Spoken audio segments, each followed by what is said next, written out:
بسم الله الرحمن الرحيم. وما من غائبة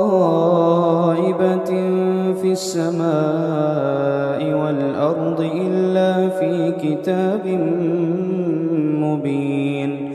إن هذا القرآن يقص على بني إسرائيل أكثر الذي هم فيه يختلفون، وإنه لهدى ورحمة للمؤمنين.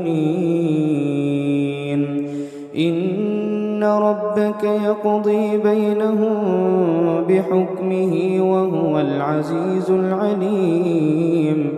فتوكل على الله إنك على الحق المبين.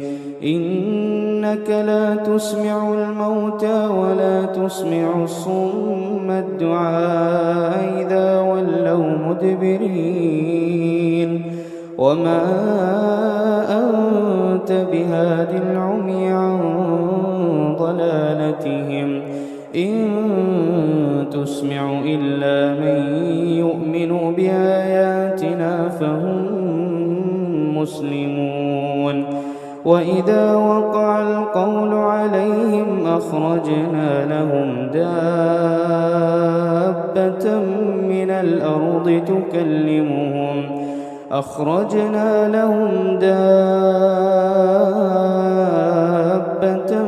الأرض تكلمهم أن الناس كانوا بآياتنا لا يوقنون. ويوم نحشر من كل أمة فوجا ممن يكذب بآياتنا فهم يوزعون، حتى إذا جاءوا قال كذبتم بآياتي ولم تحيطوا بها علما أم ماذا كنتم تعملون. ووقع القول عليهم بما ظلموا فهم لا ينطقون. ألم يروا أنا جعلنا الليل ليسكنوا فيه والنهار مبصرا إن في ذلك لآيات لقوم يؤمنون. ويوم ينفخ في الصور ففزع من في السماوات ومن في الأرض إلا من شاء الله وكل أتوه داخرين. وترى الجبال تحسبها جامدة وهي تمر مر السحاب صنع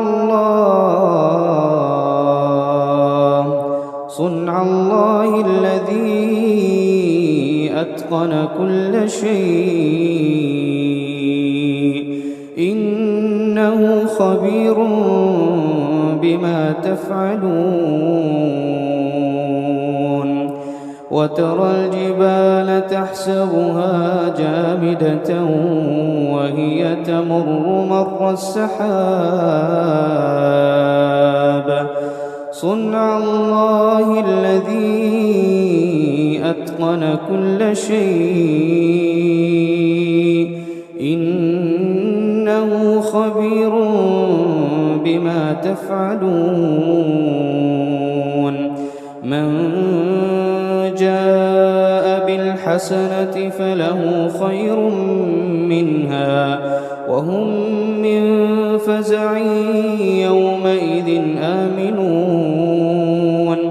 ومن جاء بالسيئة فكبت وجوههم في النار هل تجزون إلا ما كنتم تعملون. إنما أمرت أن أعبد رب هذه البلدة الذي حرمها وله كل شيء وأمرت أن أكون من المسلمين وأن أتلو القرآن فمن اهتدى فإنما يهتدي لنفسه ومن ضل فقل إنما أنا من المنذرين وقل الحمد لله سيريكم آياته فتعرفونها وما ربك بغافل عما تعملون